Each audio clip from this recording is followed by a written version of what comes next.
قرآنی واقعات کی پہلی قسط میں خوش آمدید۔ آج کی اس ویڈیو میں ہم جانیں گے اصحاب کہف کے بارے میں۔ تو آئیے ویڈیو کو شروع کرتے ہیں۔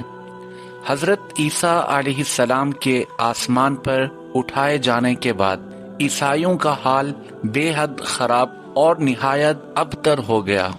لوگ بت پرستی کرنے لگے اور دوسروں کو بھی بت پرستی پر مجبور کرنے لگے، خصوصاً ان کا بادشاہ دقیانوس تو اس قدر ظالم تھا کہ جو شخص بت پرستی سے انکار کرتا یہ اس کو قتل کر ڈالتا تھا۔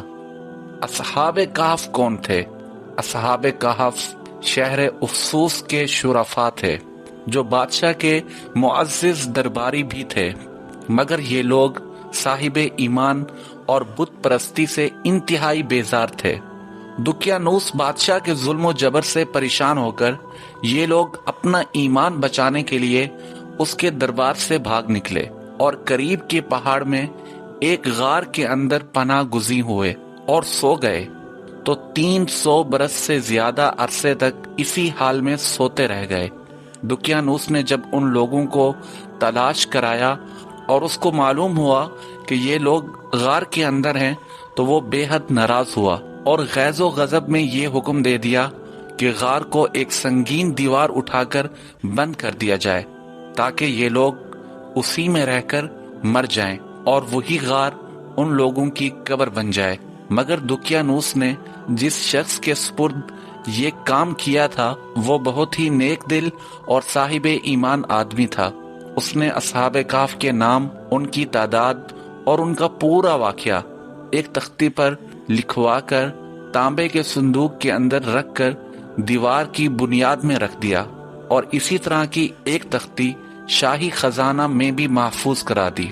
کچھ دنوں کے بعد دقیانوس بادشاہ مر گیا اور سلطنتیں بدلتی رہیں، یہاں تک کہ ایک نیک دل اور انصاف پرور بادشاہ جس کا نام بیدروس تھا تخت نشین ہوا، جس نے 68 سال تک بہت شان و شوکت کے ساتھ حکومت کی۔ اس کے دور میں مذہبی فرقہ بندی شروع ہو گئی اور بعض لوگ مرنے کے بعد اٹھنے اور قیامت کا انکار کرنے لگے۔ قوم کا یہ حال دیکھ کر بادشاہ رنج و غم میں ڈوب گیا اور وہ تنہائی میں ایک مکان کے اندر بند ہو کر خداوند قدوس عز و جل کے دربار میں نہایت بے قراری کے ساتھ گریہ و زاری کر کے دعائیں مانگنے لگا کہ یا اللہ کوئی ایسی نشانی ظاہر فرما دے تاکہ لوگوں کو مرنے کے بعد زندہ ہو کر اٹھنے اور قیامت کا یقین ہو جائے۔ بادشاہ کی یہ دعا مقبول ہو گئی اور اچانک بکریوں کے ایک چرواہے نے اپنی بکریوں کو ٹھہرانے کے لیے اسی غار کو منتخب کیا اور دیوار کو گرا دیا۔ دیوار گرتے ہی لوگوں پر ایسی ہیبت و دہشت سوار ہو گئی کہ دیوار گرانے والے لرزہ و براندام ہو کر وہاں سے بھاگ گئے، اور اصحاب کہف بحکم الہی اپنی نیند سے بیدار ہو کر اٹھ بیٹھے اور ایک دوسرے سے سلام و کلام میں مشغول ہو گئے اور نماز بھی ادا کر لی۔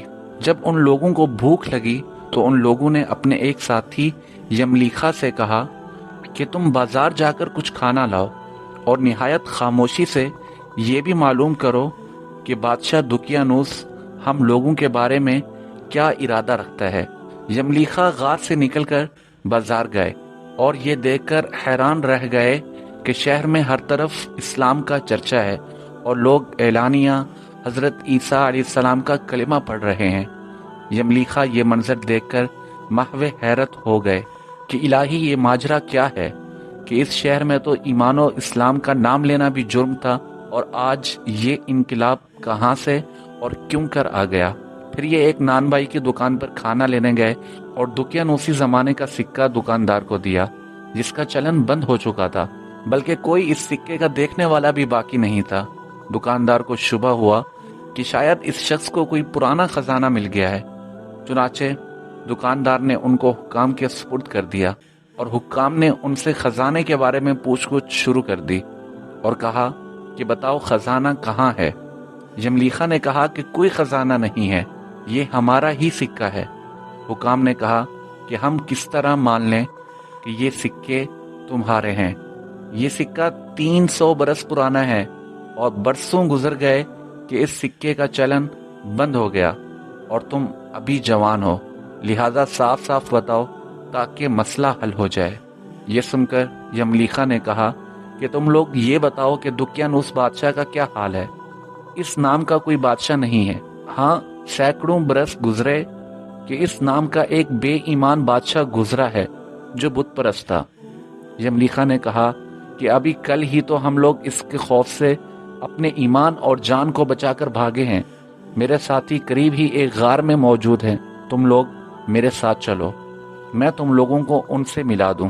چنانچہ حکام اور عمائدین شہر کثیر تعداد میں اس غار کے پاس پہنچے۔ اصحاب کہف یملیخا کے انتظار میں تھے۔ جب ان کی واپسی میں دیر ہوئی تو ان لوگوں نے یہ خیال کر لیا کہ شاید یملیخا گرفتار ہو گئے، اور جب غار کے منہ پر بہت سے آدمیوں کا شور و غل ان لوگوں نے سنا تو سمجھ بیٹھے کہ غالباً دقیانوس کی فوج ہماری گرفتاری کے لیے آن پہنچی ہے۔ تو یہ لوگ نہایت اخلاص کے ساتھ ذکر الہی اور توبہ و استغفار میں مشغول ہو گئے۔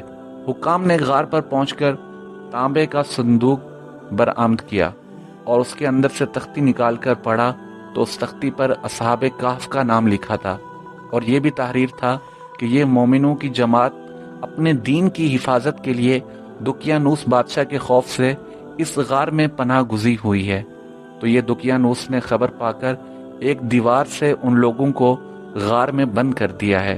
ہم یہ حال اس لیے لکھتے ہیں کہ جب کبھی بھی یہ غار کھلے تو لوگ اصحاب کہف کے حال پر مطلع ہو جائیں۔ حکام تختی کی عبارت پڑھ کر حیران رہ گئے، اور ان لوگوں نے اپنے بادشاہ بیدروس کو اس واقعے کی اطلاع دی۔ فوراً ہی بیدروس بادشاہ اپنے امراء اور عمائدین شہر کو ساتھ لے کر غار کے پاس پہنچا تو اصحاب کہف نے غار سے نکل کر بادشاہ سے معانقہ کیا اور اپنی سرگزشت بیان کی۔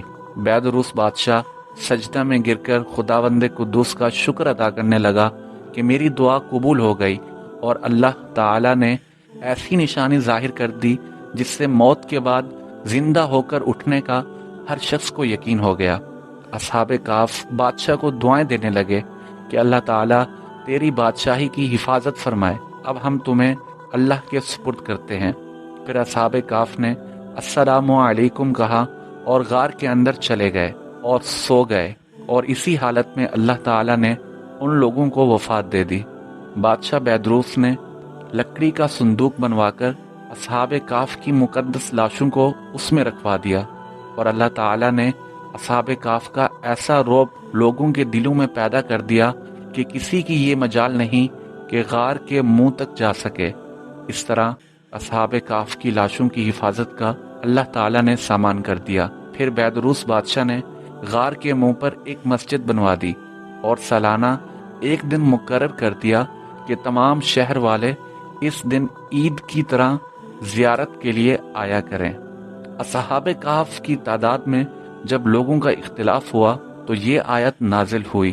ترجمہ: فرماؤ میرا رب ان کی گنتی خوب جانتا ہے، انہیں نہیں جانتے مگر تھوڑے۔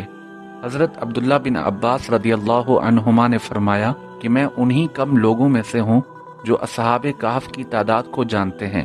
پھر آپ نے فرمایا کہ اصحاب کہف کی تعداد 7 ہے۔ اللہ عز و جل کی ان پر رحمت ہو اور ان کے صدقے ہماری مغفرت ہو، آمین بجاہ النبی الامین۔